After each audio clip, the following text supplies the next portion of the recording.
Bab 564. Silahkan tunjukkan penampilanmu. 5 dimensi. Mileye mengerti. Orang tua di depannya ingin mengetahui 5 dimensi melalui menara penjara alam. Dan untuk memahami dimensi kelima, tidak ada tempat yang lebih baik dari menara penjara alam. Memikirkan hal ini, Mileye bertanya, mengapa senior tidak melihatnya sekarang? Wilson mau tersenyum dan berkata, aku ingin melihatnya sekarang. Tetapi apakah kamu bersedia menunjukkannya kepadaku secara gratis? Mileye tersenyum kecil dan menjawab pertanyaan. Junior bersedia bekerja sama dengan senior. Wilson mau tersenyum, lalu menatap Tony Lee yang ada di sampingnya, yang sedang melenturkan jarinya. Dan batu teleportasi jatuh di depan Mileye. Mileye menyingkirkan batu teleportasi dan hendak pergi. Namun Wilson Mo tiba-tiba berkata, aku akan mengungkapkan keberadaanmu kepada mereka nanti. Aku berharap kamu dapat segera menggunakan batu teleportasi itu ketika mereka tiba. Jangan khawatir, mereka tidak akan bisa menghentikanmu, kecuali Star-Lord yang bergerak. Mileye mengangguk. Dimengerti. Setelah itu, dia hendak pergi. Pada saat ini, seolah memikirkan sesuatu, dia berbalik untuk melihat Wilson Mo. Senior, aku ingin bertanya, bagaimana kamu bisa tahu keberadaanku dengan begitu akurat? Wilson Mo berkata dengan serius. Teman kecil, aura chaosmu memang luar biasa. Tetapi aura chaos ini tidak maha kuasa. Dan saat ini, ada banyak orang aneh. Jangan pernah meremehkan aliansi Ordo dan keluarga Tang. Mileye mengepalkan tangannya. Terima kasih telah mengingatkanku. Setelah mengatakan itu, dia berbalik dan pergi. Adapun pertanyaan tadi, dia tidak bertanya lagi.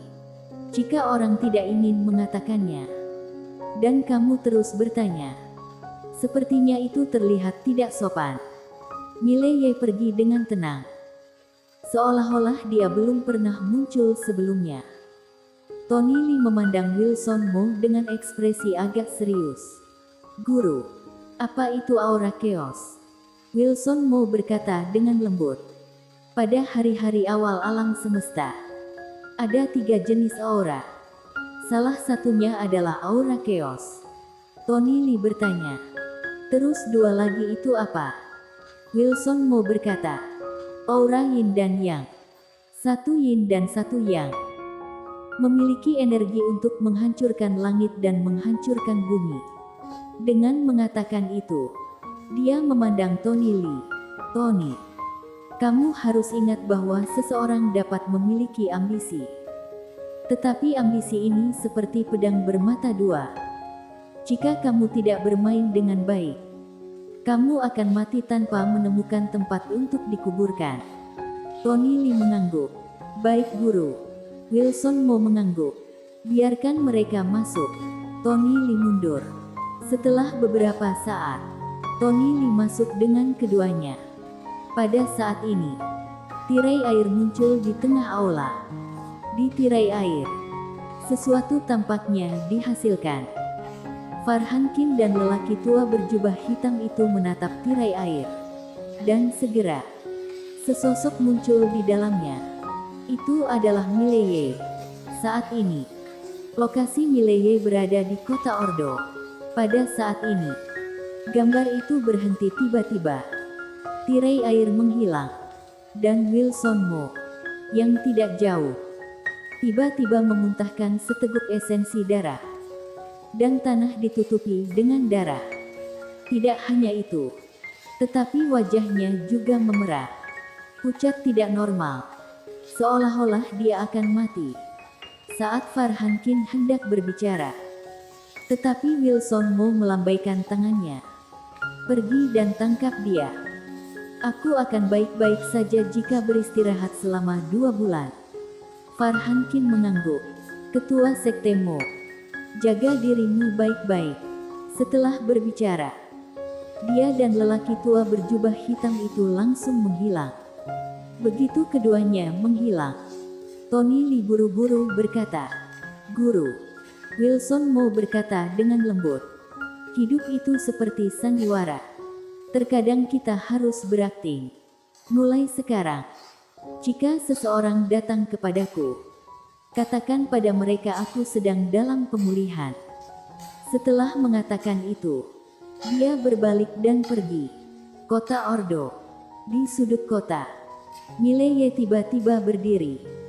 Dan begitu dia berdiri, dua orang muncul tidak jauh di depannya.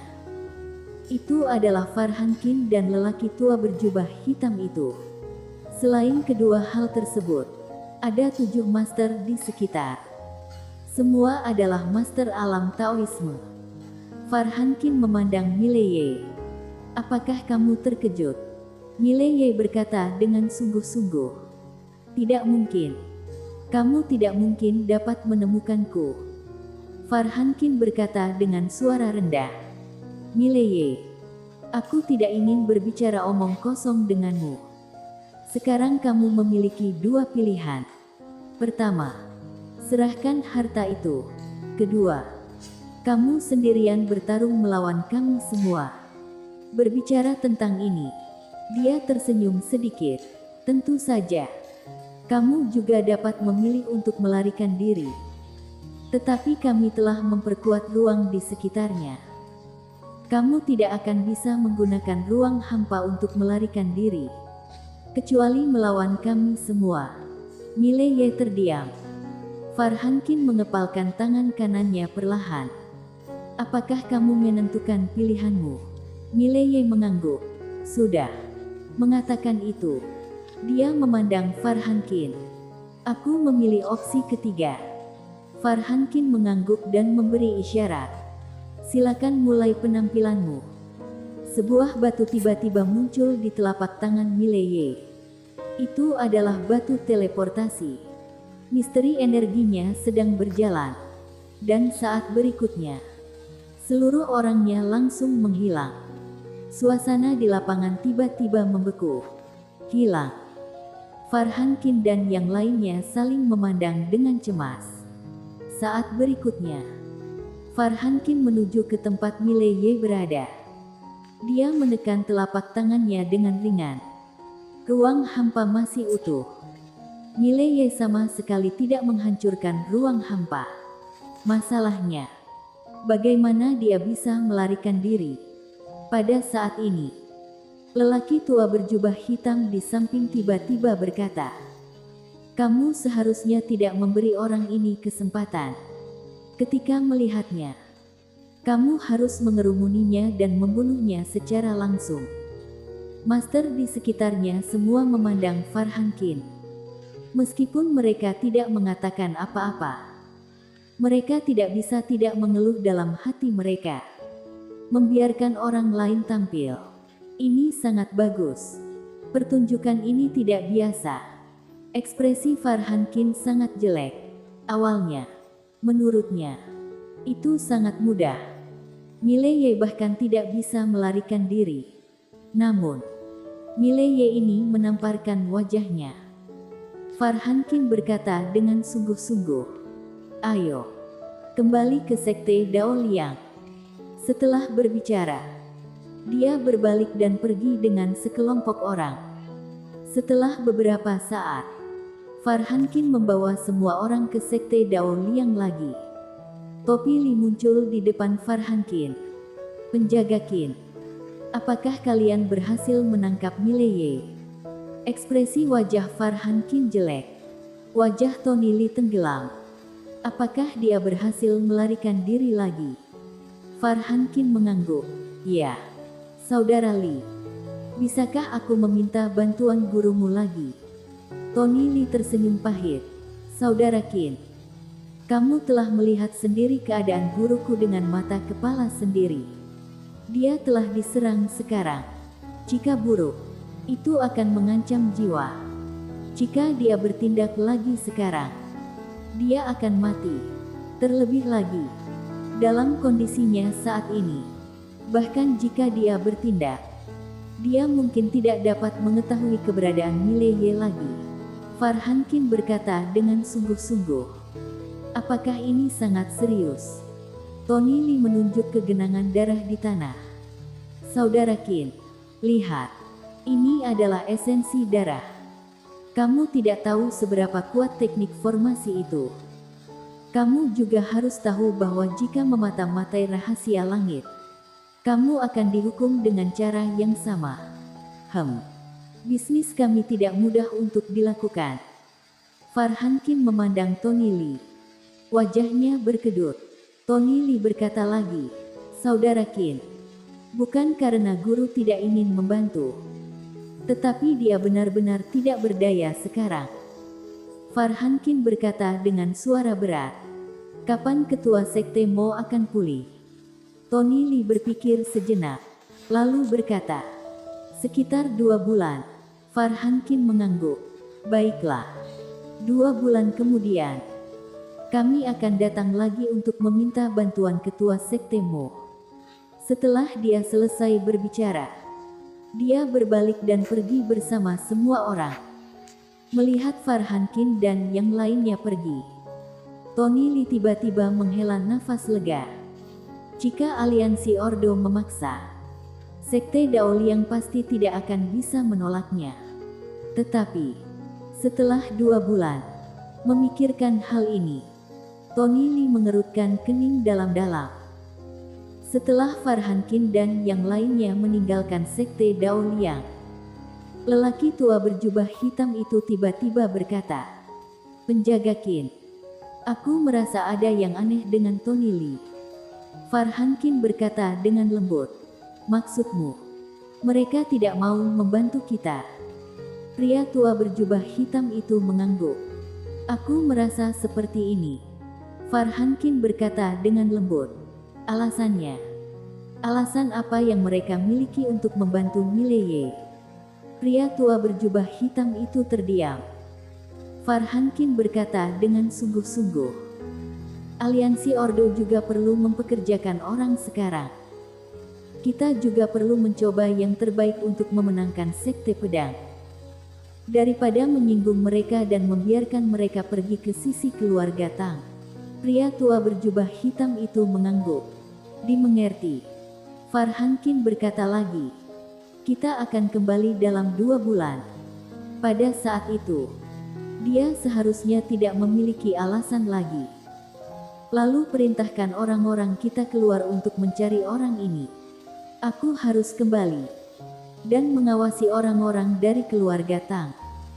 Harta itu bisa berada di tangan Mileye, tetapi tidak boleh di tangan keluarga Tang. Setelah berbicara, dia dengan cepat menghilang tidak jauh. Orang tua berjubah hitam dan yang lainnya juga menghilang. Ratusan ribu mil di sebelah kanan kota Ordo, ada sebuah bukit, dan di atas bukit itu ada kolam air. Karena itu adalah gunung berapi. Suhu kolam ini sangat tinggi, seperti air mendidih. Di sekitar kolam, ada tirai cahaya yang tidak terlihat. Seluruh tirai cahaya menyelimuti kolam. Dan di sekitar tirai cahaya, energi aneh berkelap-kelip. Jelas, ini adalah teknik formasi. Di tengah kolam, seorang wanita duduk bersila.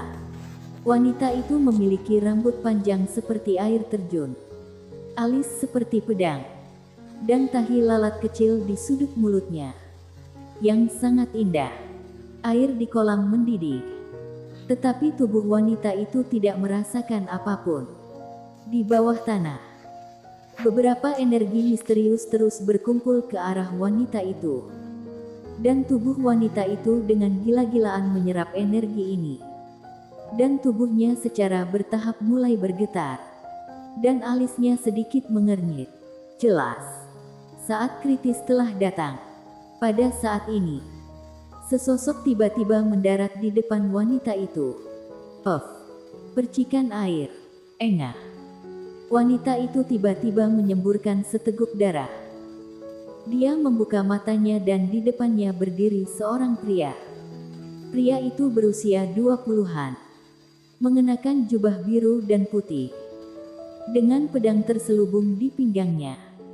Pria itu adalah Mileye. Setelah dia menggunakan batu teleportasi tadi, dia merasakan dunia berputar untuk sementara waktu, dan perasaan itu sangat tidak nyaman. Dia merasa ingin muntah. Pada saat ini, Mileye melihat ke depannya, dan ketika dia melihat wanita di depannya, dia tercengang. Pemandangan yang bagus. Itu adalah perasaan pertama Mileye. Tentu bukan itu intinya. Intinya adalah wanita itu dalam keadaan tidak berbusana. Pada saat ini, Mileye harus menghela nafas. Ini sangat indah. Namun, setelah melihatnya, dia menutup matanya dengan erat. Tidak boleh menjadi orang jahat. Dia, Mileye, tidak memanfaatkan bahaya orang. Tentu saja, masalah yang harus dia pertimbangkan sekarang adalah menyelesaikan kesalahpahaman ini sekarang. Mileye berkata dengan sangat serius, "Nona, jika aku mengatakan itu salah paham, apakah kamu percaya?" Wanita itu menatap Mileye, tidak berbicara, dan tidak bergerak. Di tubuhnya, arus udara bergoyang. Mileye berkata lagi, "Nona, kamu harus memakai pakaianmu. Jangan khawatir. Aku telah menutup mataku. Aku tidak bisa melihat apa-apa. Sungguh, aku tidak bisa melihat apa-apa." Bersambung.